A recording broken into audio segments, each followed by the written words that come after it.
Okay, cool. Sorry guys, starting off with some technical difficulties. My camera wasn't really working in the beginning. I don't know why.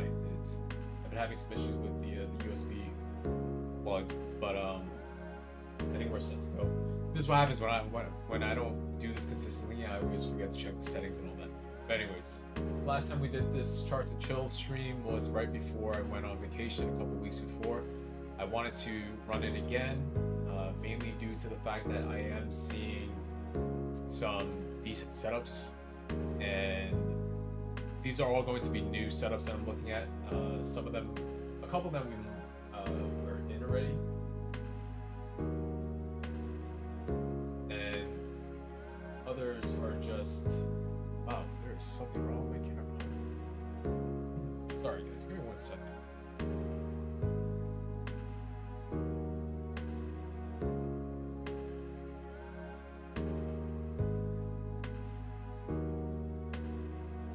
Very, very weird.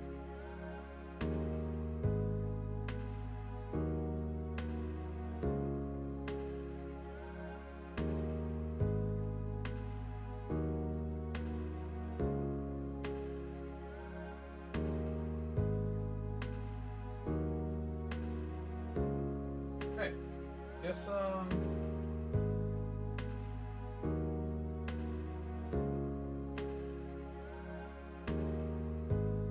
you guys hear me now? Is everything good?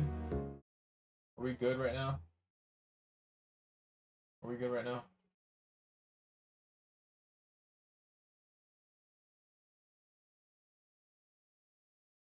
Are we good right now? Everything is good. Good to go.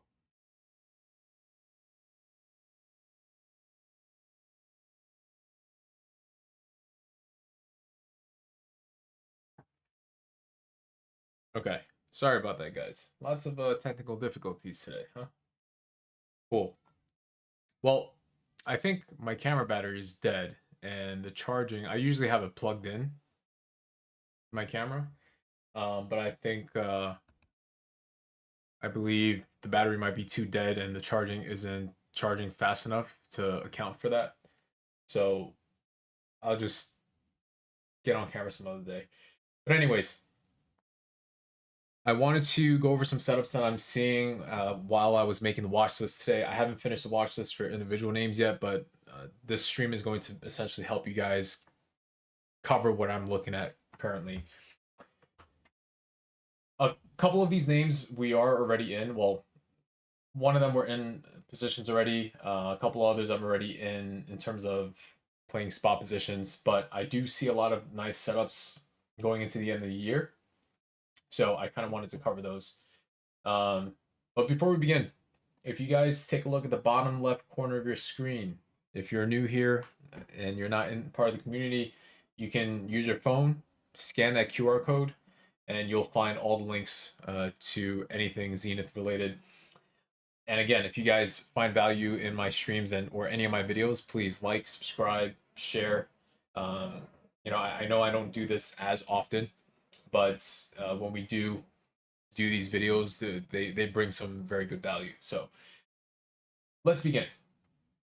Now, in terms of, I'm actually going to start with Bizon only because I have this chart up already. Bizon, we are currently in a swing for this for next year. I love this chart. I think China is going to continue. I have been nailing China for you guys all year long, and the latest rally that we caught, we were very early on. So we were able to capitalize. We pretty much capitalized on the entire move, especially with Baba and Neo so far. And Yin, my Yin shares are up like 141%. A few of the other positions that we had on China, we had taken profit on already, such as JD. Futu, we didn't reload on this round, which I wish I did.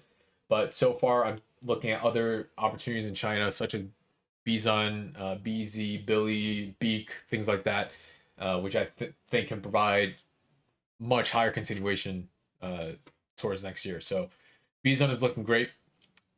Loving the volume that's coming in. Our calls are currently trading at about 60% as of Friday's close, and we have literally like 6 months, 7 months for the contract.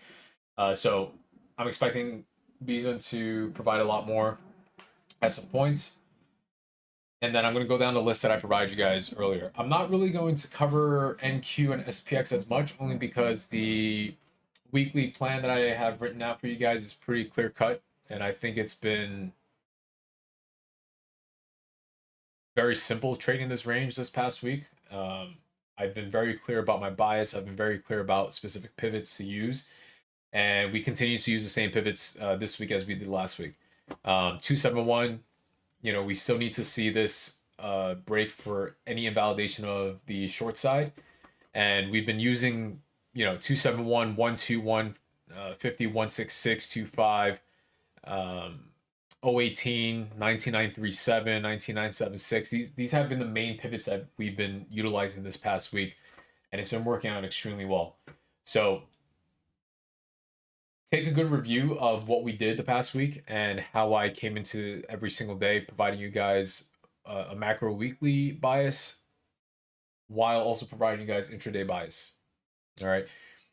We had completely nailed NQ this entire week, with essentially having a short bias starting from Monday, right? That was part of the weekly plan from last week. As long as we held below 271, I'm bearish.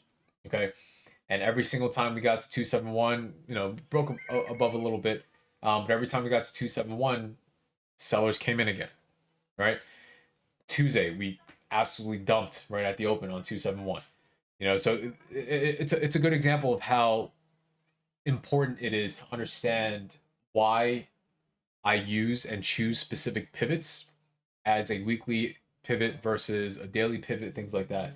And you can see how strong 271 is. If you guys have been here for a while, ever since we started trading in this 20K range, you guys understand the strength of 2271. This is not a new level. Every time we've previously hit this level, we've shorted the shit out of it. And it has provided extremely lucrative opportunities.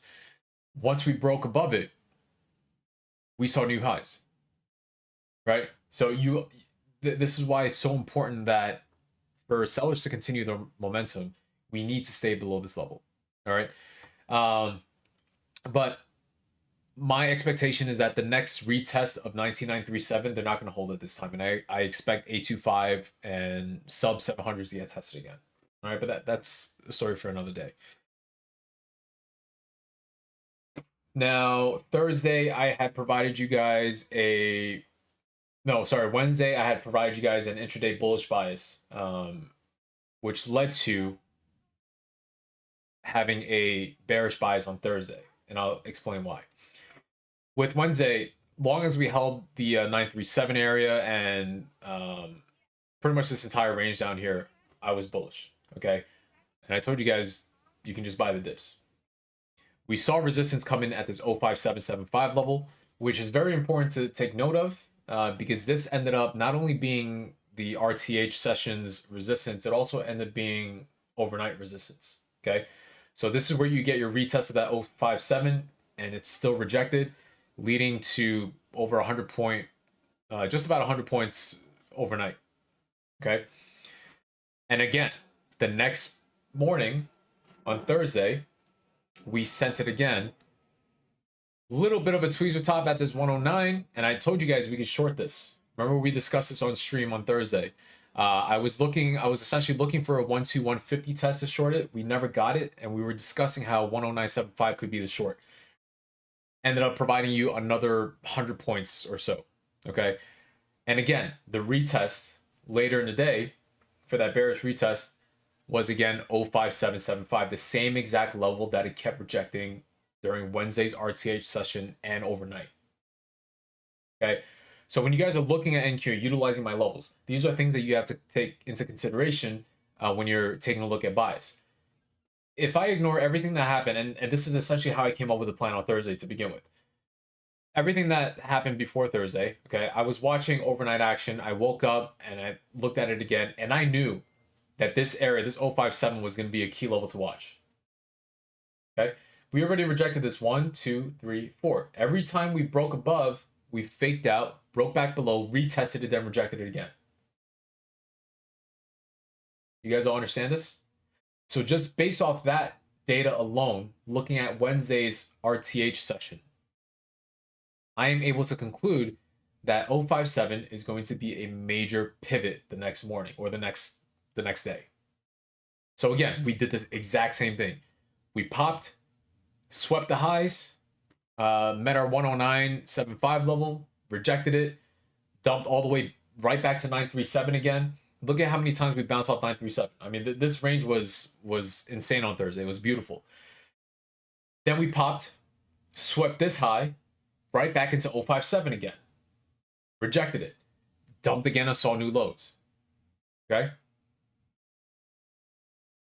So again, when I talk about these things with you guys, and you know, when you're looking at things from a TA perspective and trying to come up with a plan for the day, your focus, let's assume it's Thursday open right now.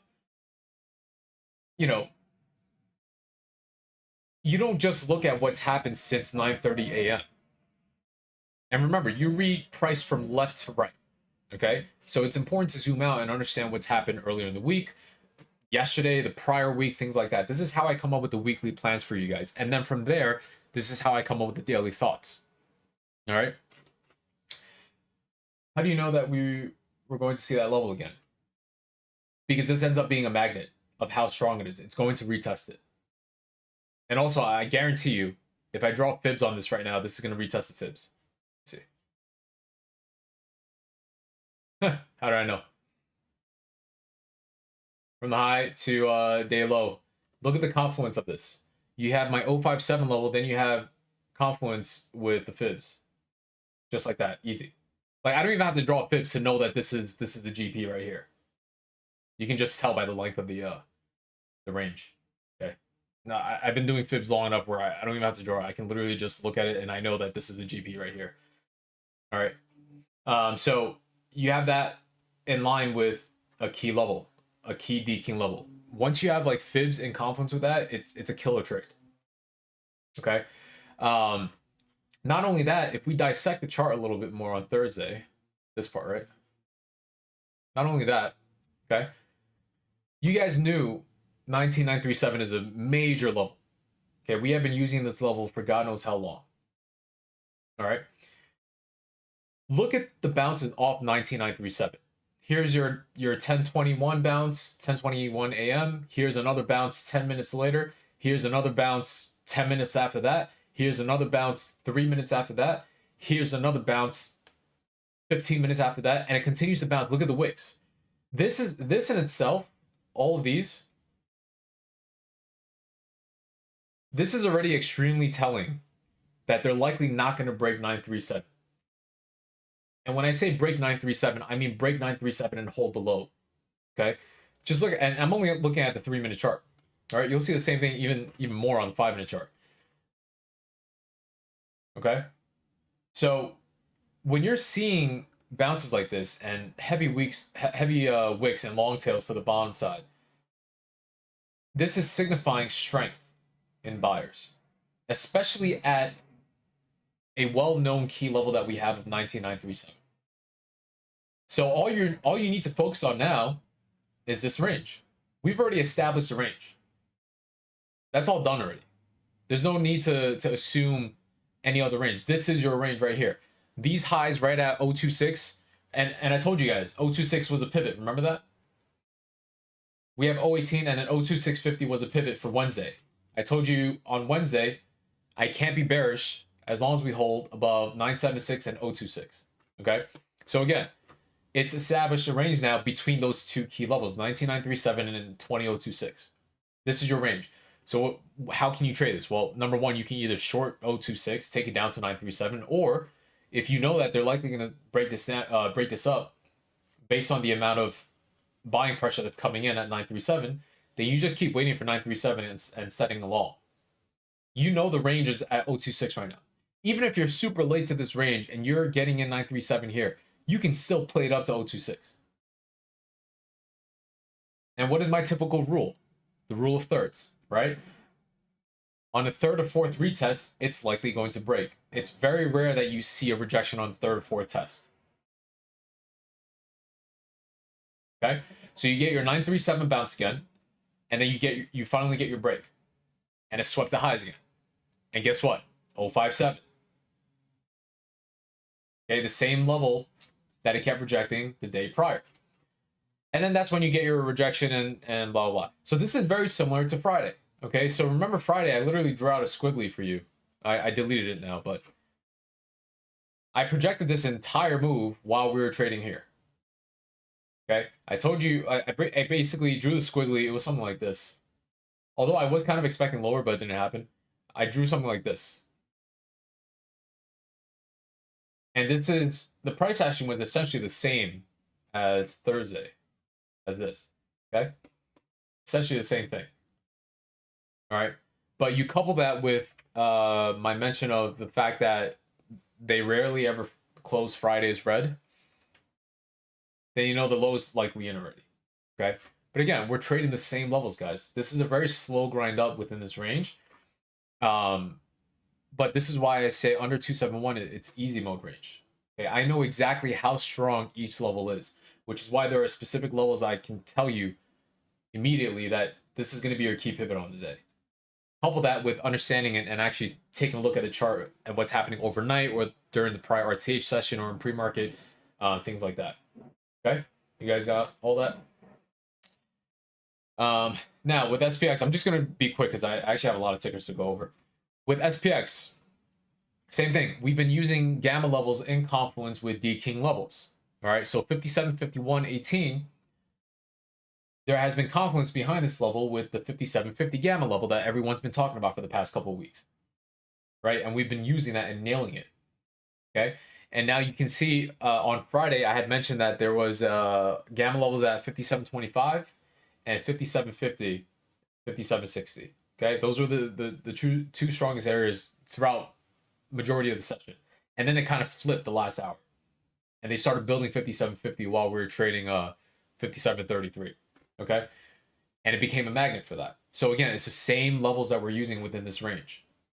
All right, 5720 was a level that we used a couple of days earlier this week as well as a target and a pivot to see 5700. 5700 was also a major pivot and gamma level that we used. Okay, so it's been, look, here's a reality. It's actually been really easy to trade this range as long as you had that data presented to you. And it's been the same thing this whole week. There's really been nothing different about the levels and the pivots. The only thing about trading this range is that you had to have some serious patience, right? For Wednesday, for example, was it Wednesday? Yeah, Wednesday. I had told you early on in the day, like around 10:45 a.m., that SPX is likely going to be trapped between 5700 and 5715. This is based on the gamma levels that I saw, okay? And what was the range from, I'm gonna mark it right from where I said it. So 5715 to 5700, right? This is actually Thursday now. So let me draw it here. Yeah, until this closed. This was the range, 5715 and 5700 was the range I told you guys they would likely trap it in. What did they do all day? Since 10:45 a.m. when I sent that message. They trapped it between 5715 and 5700. Okay? So all the data is provided to you guys. There are some days, you know, like Wednesday, you're just not really getting much opportunities. You can be extremely patient and scalp it, but you're not getting the typical multi-bag moves where you're getting a nice gamma pop and IB pop with it. It's just not really happening in this range.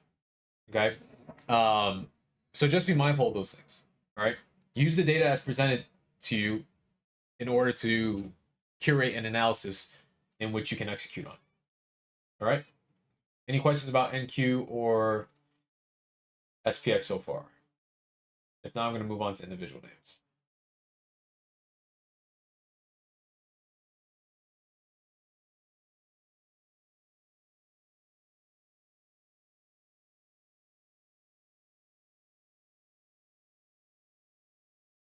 No questions? Alrighty. Cool. I'm going to move on to individual names. So we had a lot. Well, I had a lot that I was watching. Bizon is one. We just went over that. Gilead. Okay. Gilead. I am liking some healthcare names. Gilead, to be specific on this one. This is a multi-year range. It's actually almost a decade long. Okay. we are now starting to let me draw a more perfect circle. Okay. We are now starting to curve again. Okay. And Zeno, this is actually going to be similar to the range that you were seeing that we were talking about in DMs about NQ when you tried to short that. This is similar. When you're seeing price action start curling like this is bullish. Same thing if you flip the chart. So let's take a look at knee. Oh, it's not on this layout. Here. Do you guys remember when I gave you the short bias on knee based off this? You guys remember this a while back? I told you guys we can short knee like up here during the summer last year, spring, and then it provided the entire move. This was like a 40% downside move. It's the same thing. This knee at the highs is exactly the same as Gilead here at the bottom of this range. Okay. Note how we continue to make lower highs, then it finally finds a base, and now we're making higher lows.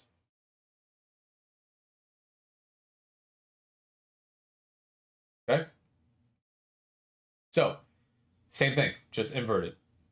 Same exact thing. All right. You'll also see this on Amazon. If you guys remember when I first showed you guys this on knee, I compared it to the Amazon highs, the top on Amazon back in like 2022 or whatever it was. All right. So Gilead, I do like this a lot. We have been ranging in this for literally almost 10 years, and I think this may be ready to break. On a lower time frame, this may need to pull back and structure out a little bit more to find a better entry. But I think the way I'm going to play this is by taking some longer expiration contracts on it. You guys have noticed I've been doing that quite often now with our swings. I'll take like 2 or 3 months out, or even further than that. It's just been more stress free, honestly. If I understand that the move can happen soon, then I'll take a longer dated call or a put and 1 to 2 weeks out. Right? You guys have seen me do that. So this way you're capitalizing on both movements. Okay. At the same time, you're also mitigating a risk in case it doesn't happen. You have time on your side. All right. So Gilead, I do like this a lot. I'm gonna be taking a look at this in terms of finding some leaps and maybe 3 to 4 months out for our positions. Clove. Clove, if you guys have been here long enough, you know Clove was a SPAC that completely failed back in 21. All right, SPAC season. This was one of those that kind of failed. This was it? I think it was a Chamath play, right? I think he was a huge investor in this. But Clove has started to base for quite some time, and it's been about a year or so that it's based around the support, and we have now reclaimed this prior range that it broke down from. So I'm watching Clove. Honestly, I might just pick up some shares as well, but I do want to take some options on it. Volume still looks great. Just got another massive volume pop on Thursday, Friday. So I'm watching this for any potential pullbacks, maybe to this high, or even sweep it below a little bit more into 340, 350, and then kind of play it into this gap fill here around 630. Okay. You'll see this gap fill here from November 2021. Okay. So that's what I'm looking at for that. I can draw a level here actually. All right. So very simple stuff. Okay. This is Clove. MSTR. I am liking MSTR. You guys know that we just recently played MSTR, which absolutely printed. We took 175 calls and 167.5, I think, weeklies and a week out, and they absolutely printed. The 167.5 went like 10 bags by the time it expired. We sold way earlier than that, but MSTR is looking pretty good. I actually like MSTR a lot more than Coin, if I'm being honest. We're starting to break out this bull flag, and BTC is really trying to get out of the zone. If they do actually break out of the bull flags, there is a potential, depending on how the rest of the month goes, there is potential that they sweep the highs first and then they come back into the range. All right. So we'll see what happens with that. But I do like MSTR a lot. I like to see the volume to continue with this breakout. So far, we got a really nice volume breakout above the flag as well. So this is what I'm watching. Only thing about MSTR is that Ivy is still so high with this, even though it's only trading at triple digits. So if you want to get slightly cheaper contracts, you'd have to go pretty out of the money for it. All right, that's the only thing about it. TDOC. I am really liking TDOC at the moment from a technical perspective. From a fundamental perspective, I don't really care about TDOC, if I'm being honest. You guys know that I've been pretty bearish on COVID names for ever since COVID ended, right? Since 2021. And the entire crash cycle on COVID names have played out. You know, TDOC, Zoom, Docu, things like that. Recently, I've regained some bullish bias on them. I told you guys I bought shares in Docu. They're up, I think, 15%. I bought shares in Zoom. They're up about 20%. I'm looking to pick up some shares for TDOC as well. The thing about why I say the fundamentals I'm not a fan of versus, you know, technicals. Look, number one, their financials still really aren't that great. They're pretty stagnant across the board. You'll see their total revenue here. There really isn't much change from that perspective. Their pre-tax income, I don't know what happened here, but Jesus Christ, it 10x from the last earnings report. You know, here's the thing. It's like teledoc services in general were extremely helpful during COVID because you just couldn't see a doctor, right, for most of the time. And if you had, you know, normal symptoms that weren't too severe, you kind of just like went on your phone and contacted a doctor, right? It was very simple. But here's the thing, and this is just from my personal observation and opinion. You can't possibly get a real diagnosis without going into the office. Let's say you are coming down. Like, for example, for me, you guys know I caught pneumonia a couple months ago, right? I came down with like a 104 fever like 3 or 4 days in a row. And I had no other symptoms at the time. It was just a crazy fever, right? But, you know, obviously there was something wrong. Having a fever that goes up to 103, 104 is no joke, right? It's not normal. So had I not been able to go into the doctor and get tested, and I had just used a telehealth service, you know, and talked about symptoms, like who knows how long it could have taken for them to diagnose it. Because even when I went in, the first few tests all came back fine. So there was another maybe 1 or 2 days that I wasn't diagnosed yet, right? And pneumonia is no joke, I think, right? It's pretty severe. So it wasn't until I went to get an X-ray that they saw it in my lungs, right? So this is personally my opinion about telehealth services. I think it's great for like minor symptoms, and you know, you kind of ask what you can do, or they might even be able to provide you a prescription over you know, the chat. But this is the problem with things like this, which is why Teladoc is such a weak stock, right? Over time, ever since COVID, this entire rally during COVID made complete sense, and then the dump after also made complete sense in reality. Okay. Now, from a technical perspective, the reason why I like TDOC is because this is actually the first time I'm seeing a very clean structure and trend shift above the MAs, and this doesn't count. We're seeing a really nice bull flag forming with heavy volume at the lows of these ranges. This is starting to tell me that there's a bit of accumulation going on, and I really do like this. Even if this is just a dead cat bounce, and let's say we break out this flag, and you know, at the moment we are trying to reclaim this range here, okay? Even if we get a test to about 11, you're still seeing about a 20% move on shares, and playing options on a name like this, if the move happens in a speedy manner, you can print quite a bit on it, all right? This is more of a lower priority ticker that I'm watching personally, but I do like it. I'm going to keep it on my radar.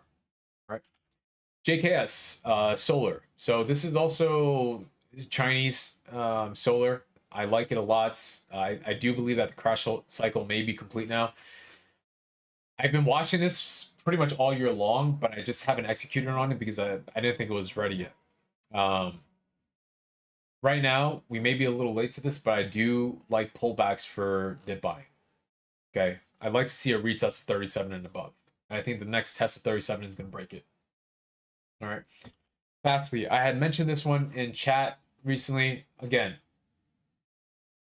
this is the first time we flipped trend, and you can see by with the script. All right, you can see purple bearish, white bullish. Okay. All right. See this? Purple bearish, white bullish. All right. This is the first time we flipped trends since like earlier this year in January. First time. And this looks great. Okay. We are also holding this low, this prior low. Okay. And every retest of this level, this 715 level, we bounced right off of it. So I really do like Fastly as well. I had 7.5 calls added a few days ago. I haven't executed on it yet, but I really do like Fastly for a break of these highs as well. All right. Oh man, we got a lot to go through. I'm only in like not even 1/5 of the way. I'm gonna try to go fast. SE, you guys know SE. I've been pretty bullish on it for quite some time. We've covered SE multiple times in previous charts and chill streams. We finally broken out of the monthly inside candle that I told you guys to keep an eye out for over a year. I'd love to see a retest of this range for dip buying, but I do like SE for, honestly, probably new all-time highs within the next couple of years. I like SE a lot. So this kind of goes for all the China names as well. I don't think we're done yet. I think they're going to start building a base. You know, right before the rally happened, before I went on vacation, I actually tweeted on X and I ended up deleting it. But the tweet was, this is the last time you're going to see Baba under 80 bucks. And I ended up deleting it because I didn't want to jinx myself. If there's a way to find deleted tweets, let me know because I'm going to pull that shit back up. But before I left, I said, Bob, this is the last time you're going to see Baba under 80 for at least a couple of years. And so far, we're trading at like 114, and I expect continuation higher. All right, so same goes for SE, same goes for JKS, same goes for Bizon, same goes for Beak, Futu, all these names. As parabolic as they are right now, they'll eventually pull back. But the pullbacks, I don't really expect to be a complete sell-off. I think they're finally going to be able to structure it out and then send it again. Mind you guys, this is like a 2 to 3 year range that we've been trading in. And if you guys have remembered my previous lessons on time versus price, okay, the longer you contract, all right, the longer you stay in a range, the larger and faster the expansion will be. Okay? So this is why I told you guys early on, when the China rally comes, you do not want to fade it. And it is going to provide you more multiples than any other sector in the market. And I think I've proven myself correct. I don't think any other sector has provided as many multiples in terms of percentage gains in such a short time frame. All right. And the best part about China is that you can literally buy any name on China and you're getting multi-bags on calls. I'm at 10 bags on my Baba calls. Okay, I'm not trimming any more Neo until it hits 10 bags either. All right. We were ready for this and we're going to continue playing this until I see a top coming. As of right now, I don't see a top yet. All right. All right, moving on. UPST. I really like UPST. You guys know I'm very bullish on these names. I have Affirm shares that are up like 50%. I expect UPSC to continue. I expect Affirm to continue. I expect, Lending Club and Lending Tree to continue as well. These are all like rate cut names also, but I like UPSC a lot. It may need a little more time to structure out, but I do like this for another breakout of 43 into new highs. All right. Marriott. This is a name that I provided you guys a while back that we haven't really discussed for some time. But I gave you guys, actually, this was given quite a while ago. I believe I gave you guys a bullish bias like around the 160, 170 area. I don't remember. It was, I think it was in one of my Substacks. But Marriott looks great. I think this is ready to break out. And Marriott is still one of the top hotel brands. There's no, there's really nothing bearish about Marriott. Let's be real. So I do like this, although it's a slow mover. I haven't really decided if I'm going to play any options on this yet, but definitely something I want to keep an eye out. All right. LAC, lithium. I forgot to prep some fundamentals on this, but I like lithium names partially due to Hurricane Helene and what's going on in the western part of was it North Carolina? This is why I forgot to prep all this.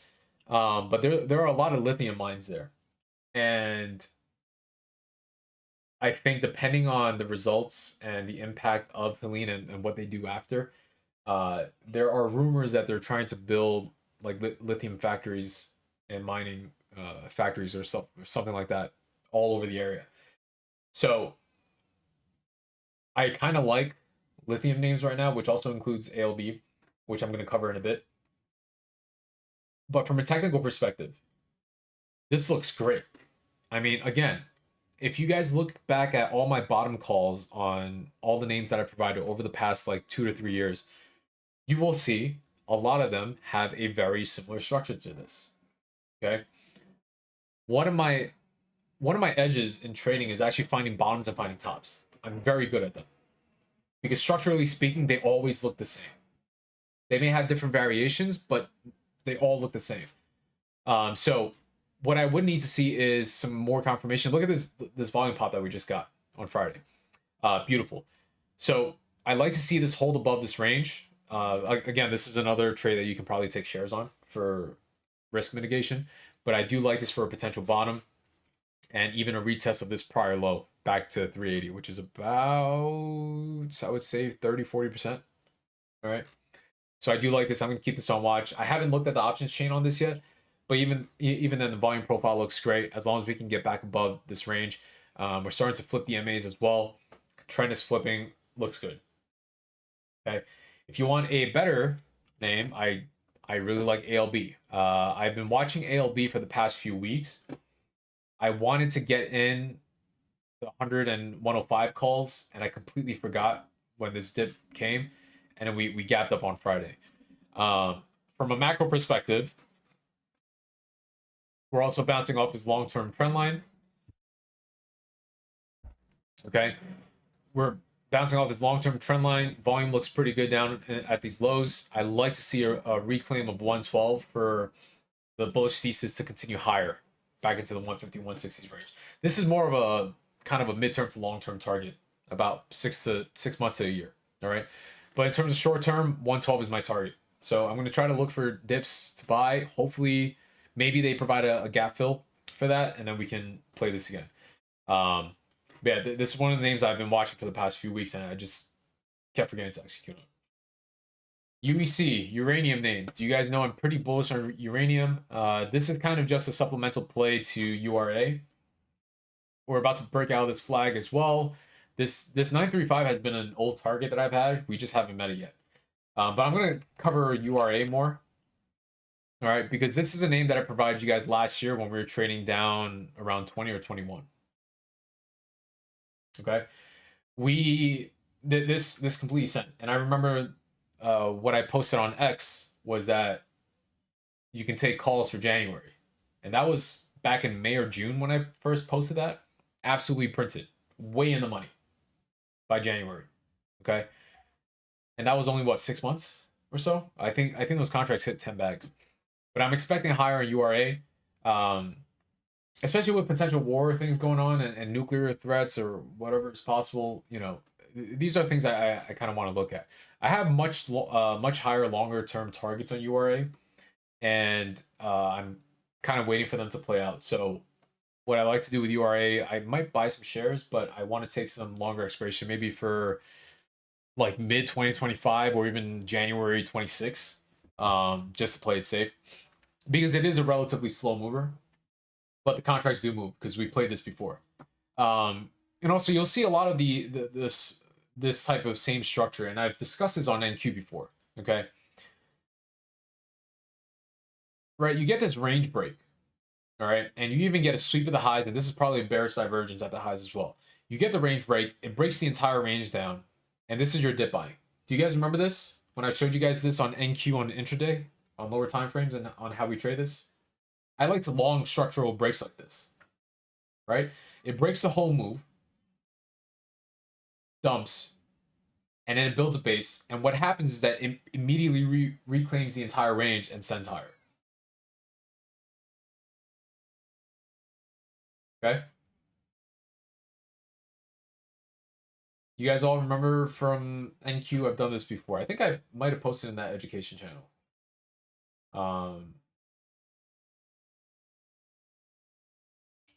Or was it? I know I definitely posted. Yeah, there it is.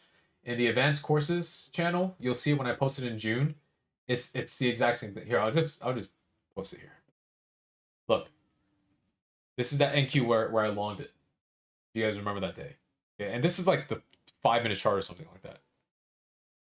All right. Actually, this is a 1-minute chart. So I recognize structures like this. All right. And you just saw this on a few of the names that we just looked at.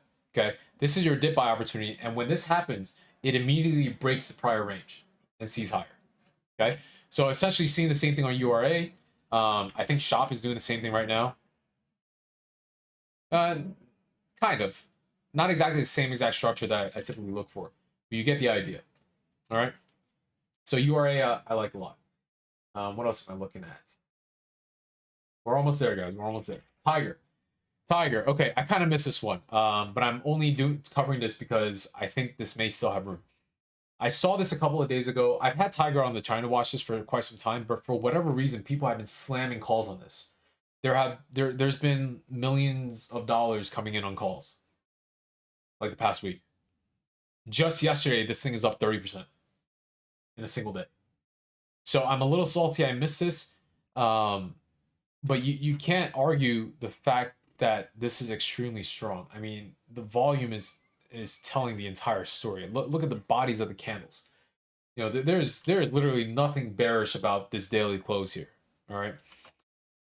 Would I chase this? Hell no. Why? Because, well, we're sitting right at this resistance here. Okay, we're about to hit this range resistance, and I wouldn't be a buyer here. Okay.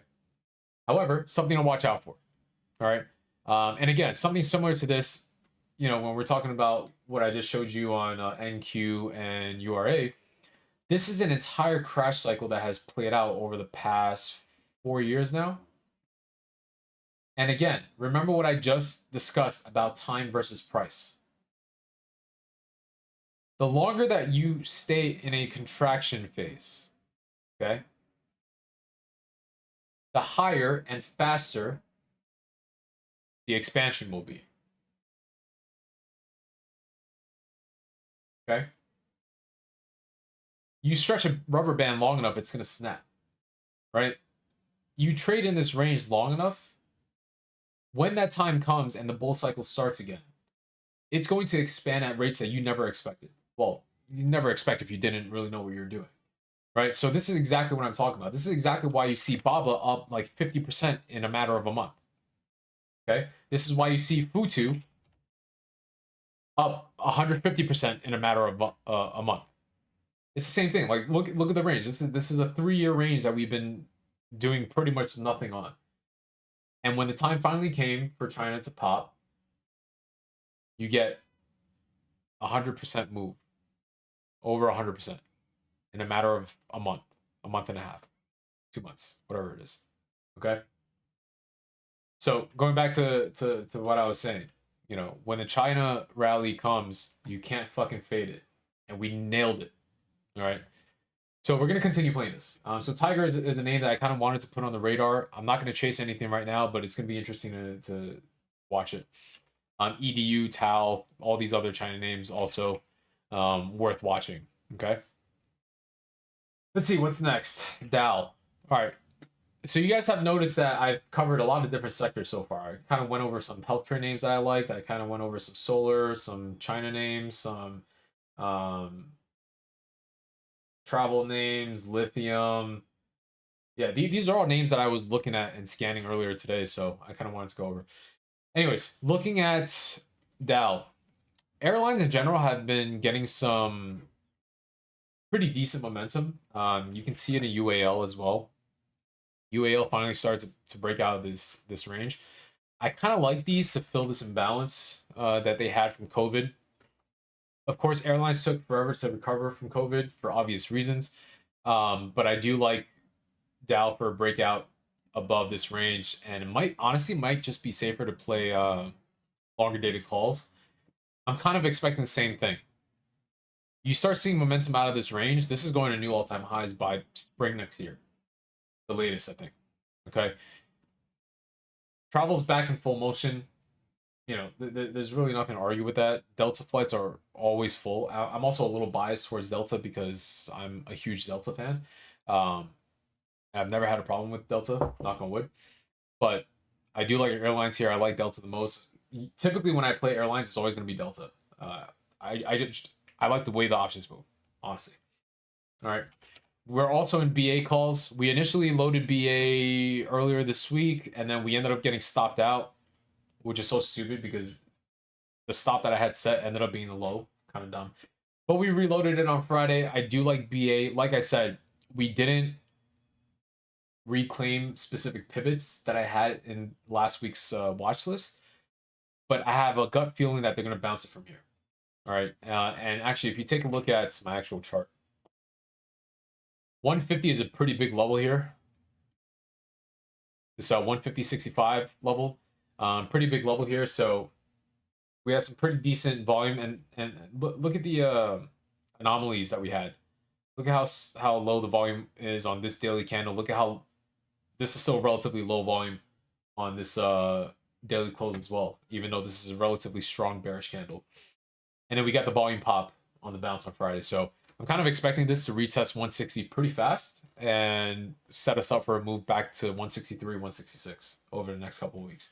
So I'm going to be watching this. Also, ER season is coming up in like 2 weeks. So I wouldn't be surprised if they run this up. Not only that, we're also bouncing off this macro trend line that I have here. All right, so a lot of different confluent data points that we just discussed, right? The 150 level that I showed you, this macro trend line support, ER potential run up, right, for the next couple of weeks. All of these things are lining up currently. Plus, when we're looking at Dow already and all the other airlines, they all look pretty good. Okay. Moving on. Nutanix.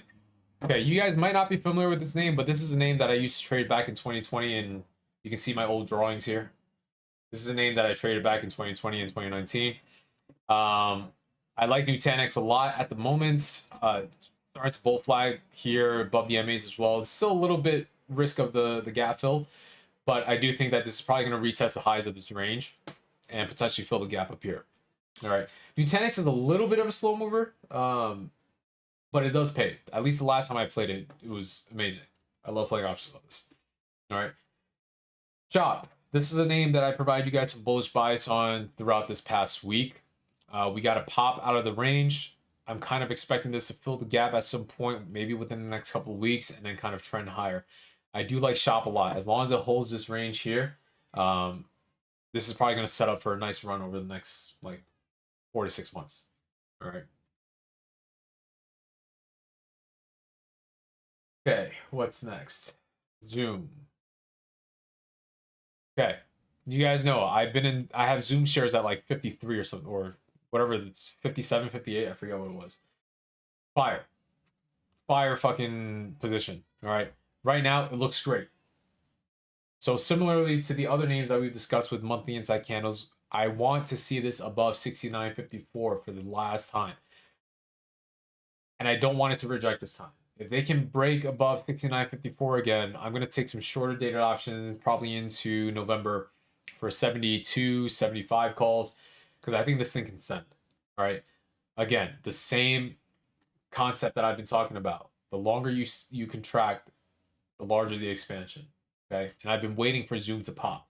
We finally flipped the MAs. After that ER, it never pulled back. Okay. And when I mean pull back, I mean giving back the entire rally from ER. This is strong. Okay. This is indicative of a lot of buying. All right. And that momentum has changed. So I do like this a lot.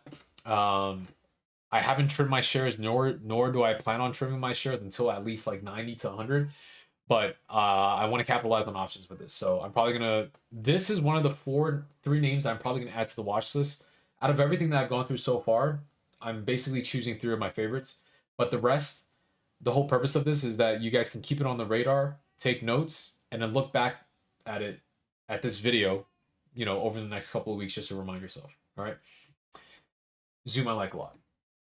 UPST we went over. Yes, we went over that. So last one is Shake Shack. I love this chart, guys. I fucking love this chart.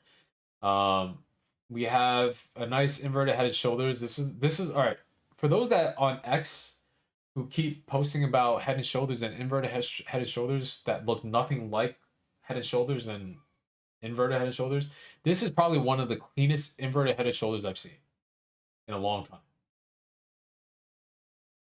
Honestly, this is one of the cleanest ones I've seen. I like Shake Shack a lot. Not just the stock, but I love their burgers. I mean, I don't think there's any arguing with that. We've also been trading in this range for quite some time. Pretty large range that we've traded over the years. Okay. So I'm expecting a breakout out of this range. And honestly, I'd love to see new all-time highs next year. So Shaq is something I'm watching right now. They have ER coming up. I may play ER. I don't know yet. I might play it. In terms of financials, I don't know. Shake Shack is always busy. I don't think I need to look at the financials to understand that. Like every time I go to Shake Shack, it's busy. It doesn't matter what location I go to. It's always fucking busy.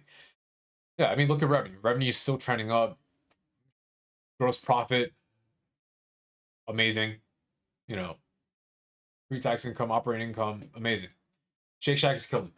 All right. So I like Shake Shack a lot. Even this, maybe buy shares or just buy longer dated contracts to play this breakout. But I like it a lot. All right. I think that's it, guys. We just went through that whole list.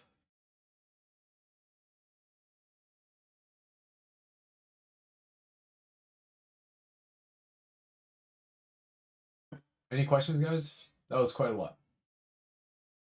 Again, if you guys like my content, please like this video, subscribe to my channel, share my content, blah, blah, blah. If you're not in the community, feel free to join the community. I don't really care if you join or not.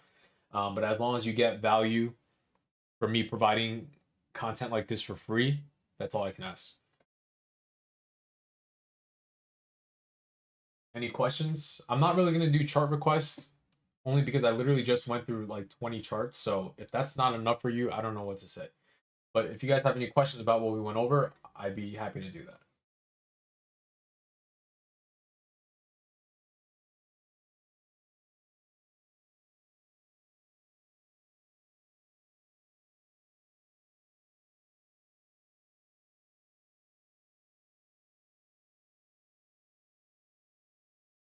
Any questions?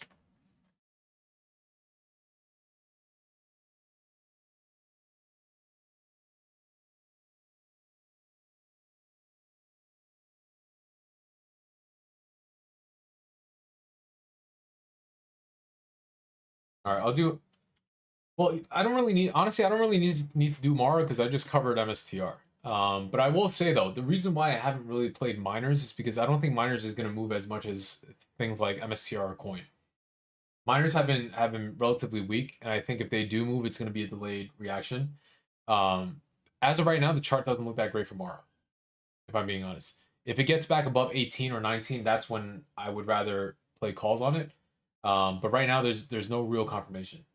MSTR, I mean, just look at the charts. MSTR, Coin, Mara. Which one looks better? MSTR, right? No doubt. Okay.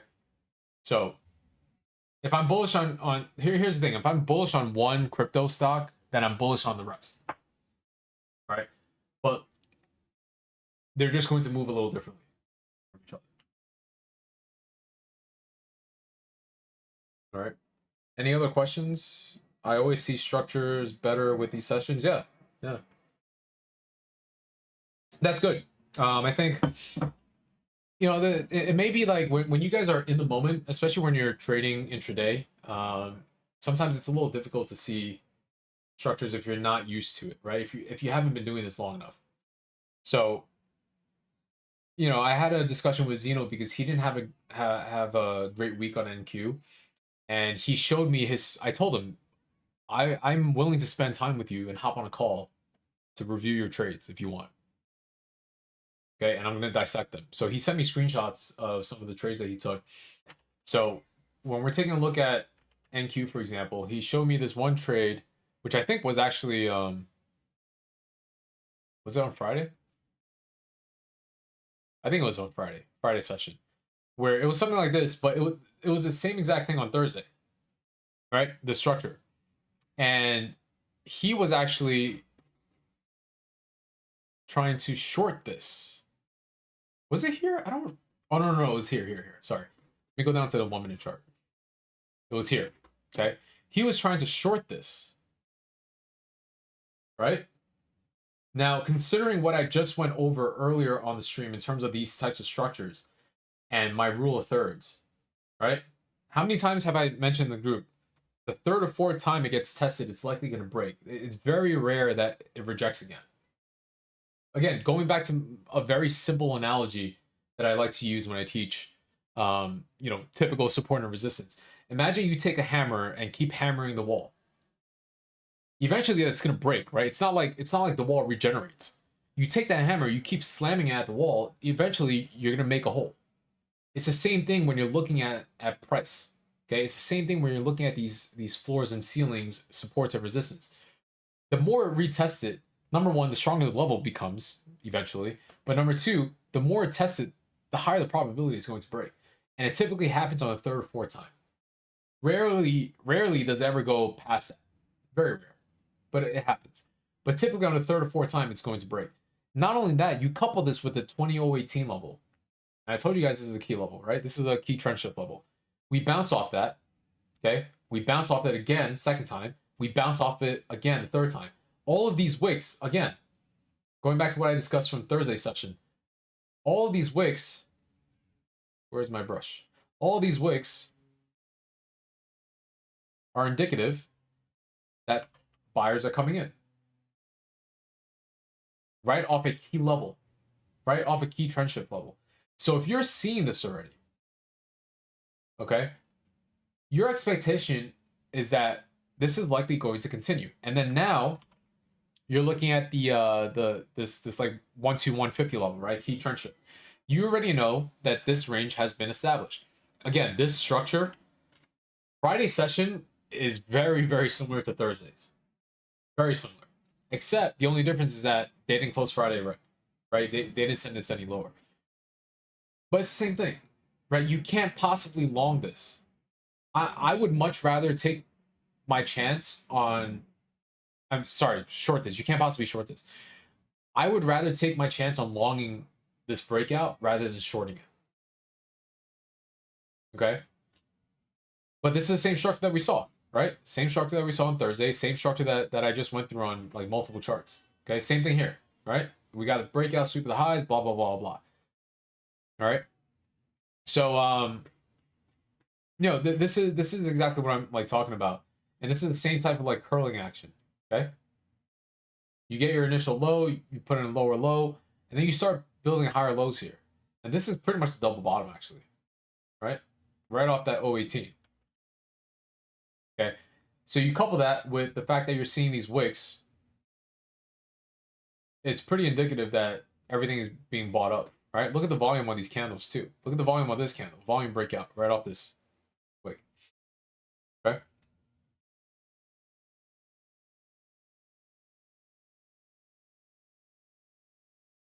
All right. Pan W. All right, this is the last chart request I'm gonna do, guys. You have to understand. I just went through like 20 tickers for you. If that's not enough, I don't know what to say. I'm not trying to be mean or rude or anything. It's just it's a lot that I just gave you guys. I went through. Here's the thing. When I do the weekly watch list, okay, and I'm gonna show you guys. When I do my weekly watch list for you guys, do you guys see all of these categories? Aside from the crypto ones, do you see all these categories that I have here? Okay. I go through every single name on a Saturday morning. And mind you, travel, I have maybe like 20 in there. Auto, I have like 20. China, I have a bunch. Entertainment, I have a bunch. Financial, I have a bunch. Let's see, what else? E-commerce, I have a bunch.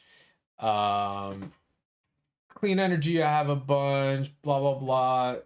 You know, bio and pharma, I have like this like longest list because there's so many bio names. Okay, I go through these. Uh, I go through these every single Saturday when I make those watch lists for you guys. Okay, look, I go through my entire tech list. It just so happens that today I found many opportunities I liked. So out of the 20 names I just shared, how many did I do? 1, 2, 3, 4, 5, 6, 7, 8, 9, 10, 11, 12, 13, 14, 15, 16, 17, 18, 19. Out of the 19 names that I just went over, there's going to be 3 that I'm going to add to the watch list for next week. The rest are things that we're going to keep an eye on and monitor. All right. But Pan W looks pretty decent here. If it can hold this range, this 329, 18 level is pretty key. I do kind of like it. I think I have a different level though that needs to break. I think it's at 349 something, 345.90. So 345.90 is the major pivot for a Pan W. Okay. Honestly, I can't be bullish unless this breaks. So, all right. Any other questions about anything that we just went over?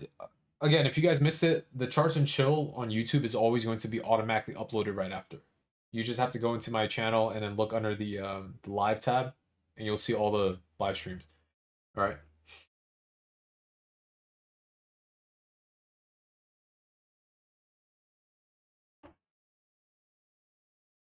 Can you draw a cup and handle? Yes, you have the ability to draw a cup and handle.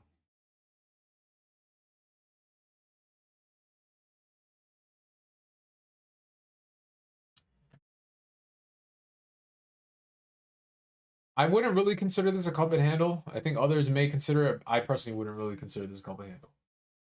Question for your weekly analysis on NQ, for example. If I have levels that you no longer show, did you remove those because they are no longer valid? I have never removed any of my levels.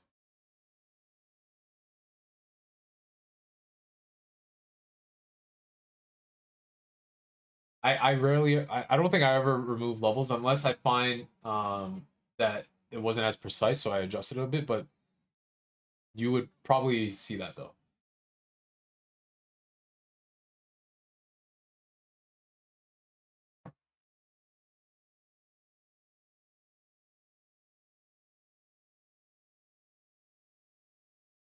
Yeah, I see how this could be a cup and handle. I just don't really consider this a cup and handle.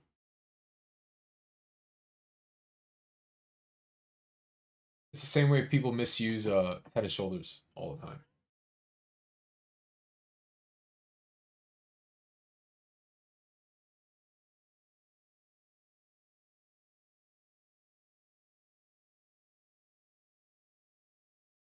All right. Any other questions, guys? Was this helpful? You guys take notes and all that?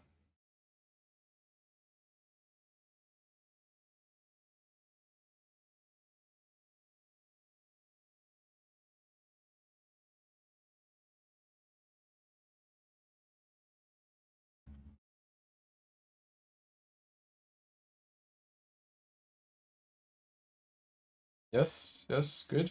Good to go.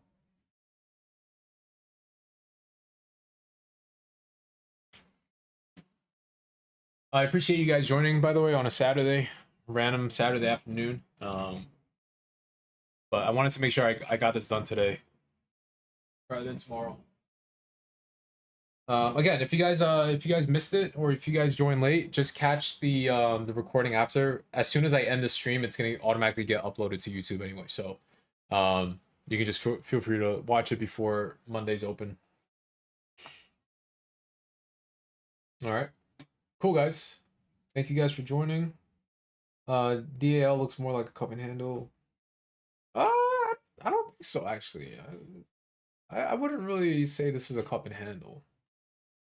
This is a cup and handle is typically very clean, right? So, you know, when we're taking a look at, is there a cup and handle thing? Here. Um, Okay, so essentially this would be your cup, for example, right? And then normally what you get, and this is essentially how price will look. Let's say um, you breach this high, blah blah, and then it kind of trends down, right? And it starts building that same base that I discussed multiple times, right, today.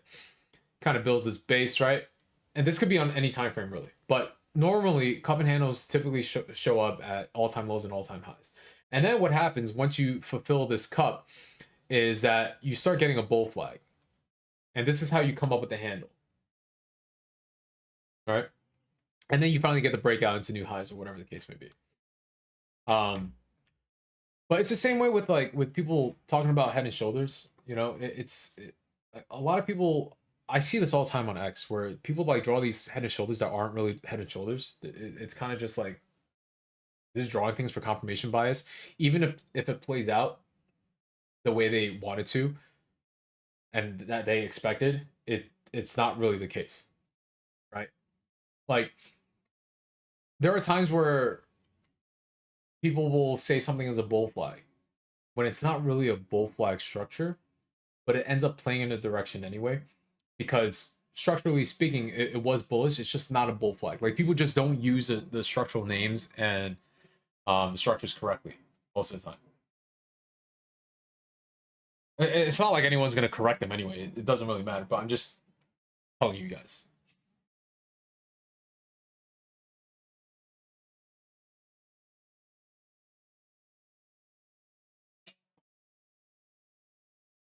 Yeah, I mean patterns. I still use patterns quite often, and obviously, I still do normal TA, like basic TA stuff, patterns and trend lines and supply and demand, support and resistance. It's all the same thing. All right, but at the end of the day, it's a mix of everything. My whole trading system, it's a mix of all the above that I just mentioned.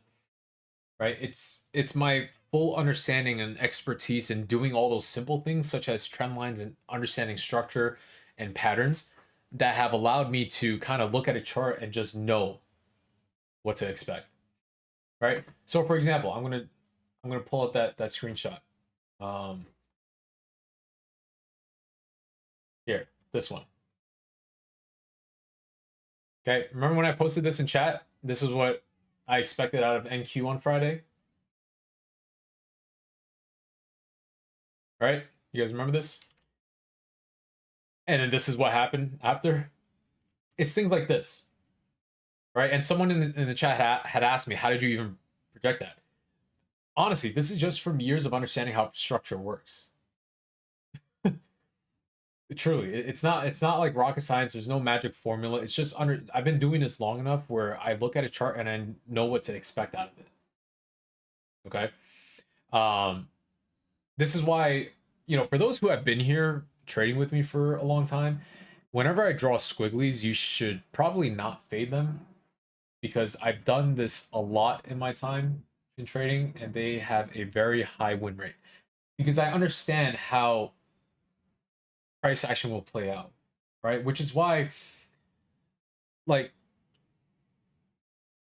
not to attack any other systems, but it's like your fair value gaps are not going to project this move. Like, I'm going to be honest, right? No number of fair value gaps that you find in your chart is going to allow you to project a move like this before it happens. And this is on a lower time frame. This is like a 1 minute chart that we're talking about. This happened over like a couple of hours, right? So this is why I say like it's so important to actually understand price action from a fundamental aspect. If you understand price action and you can trade a chart naked with nothing on there except your simple drawings and things like that, no indicators, no nothing else, and you understand exactly what each candle print is telling you and the entire story of the structure and what's happening on the chart, then you have a real edge in the markets. Okay. Then from there, you kind of add on all the other things that you learn. Right. And then you have a system. Like I think for me, it's pretty clear that my edge and my system is trading levels. Deking levels is my end all be all system. Couple that with understanding price action and structure and all the other things that I just mentioned, it's golden. Right. The only things that I really have to add on to find confluence on is, for example, using fibs, using MAs. That's pretty much it. right? And all these things are not providing me with an analysis. They're more so providing me with confluence on my initial analysis, right?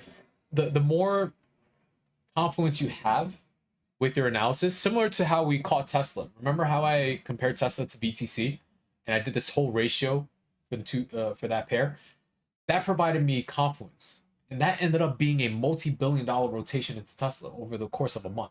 Tesla saw 170 to 260 in a month. Okay, and we caught that. Well, we caught some of it, but we projected that whole move. So same thing with China, right? And this is just purely from having an initial analysis, understanding price action and structure. And then from there, you find other data points that provide you more confluence, aka more conviction, right? So Tesla, for example, I knew Tesla was going to pop, but then I dug a little deeper and then I found more confluence when I compared it to BTC. That's what hit the nail on the head. Once I compared that BTC analysis, that's when I knew this was going to happen. Okay. So it's all about having a great trade and having a great day, honestly, and great execution. It's all about having a good analysis coupled with multiple confluent data points that makes your analysis even stronger. It's kind of like a court case, right? I think this is the best analogy I can use. It's like a court case. You go to court and you have to present your case. In order to win, you have to present enough evidence to back your case. That's what you're doing when you're trading and finding an analysis and executing on that analysis.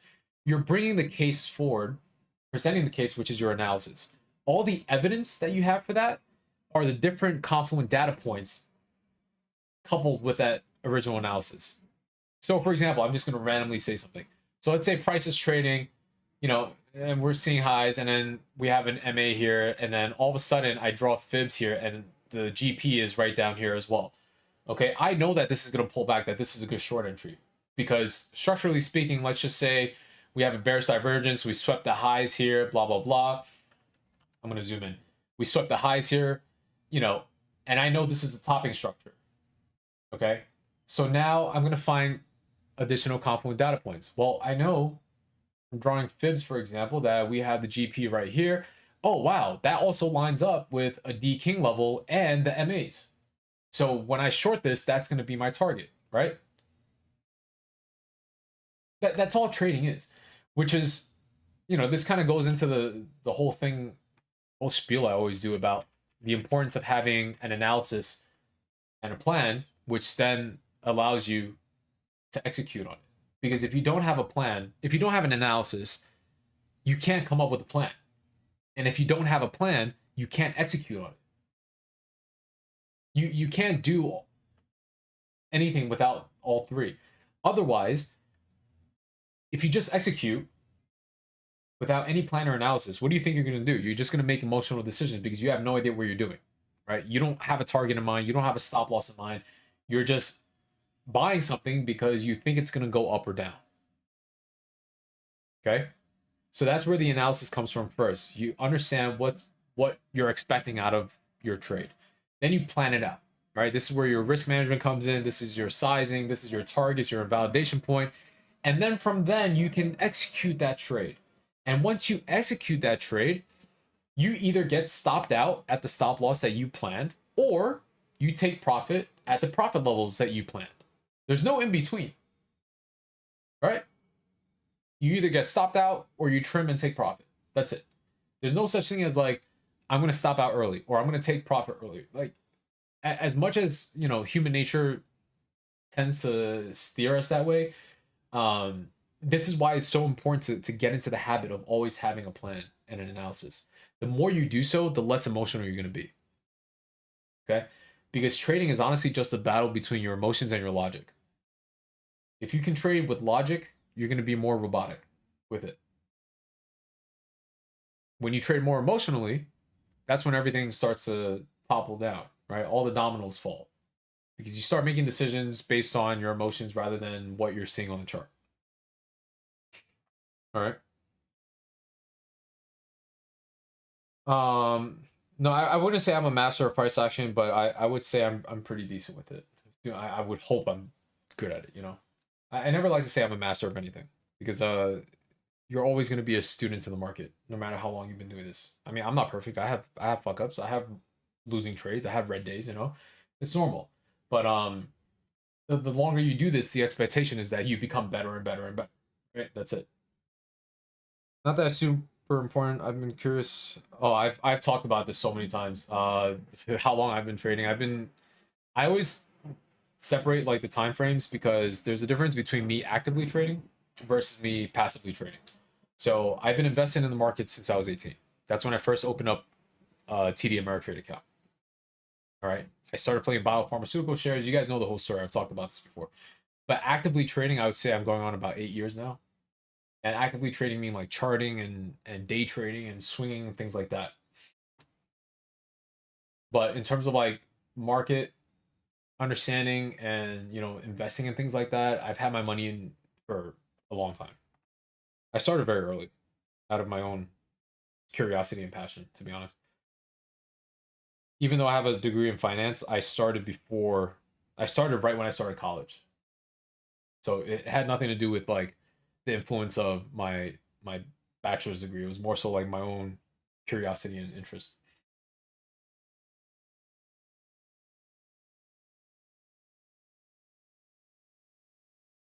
All right. Anything else you guys want to discuss? I think how long are we now? An hour? Holy shit, it's been an hour? Jesus, I didn't realize. All right. All right, guys, enjoy your weekend. Thank you guys for joining again. I know it's a random Saturday afternoon, but hope this is helpful for you guys. Again, if you're late or you missed most of it, just watch it after I end the stream or watch it tomorrow. It'll be up on my YouTube page. Just make sure you look under live for that, and then you can recap it. Cool. Appreciate the support, guys. Appreciate you guys being here. Thank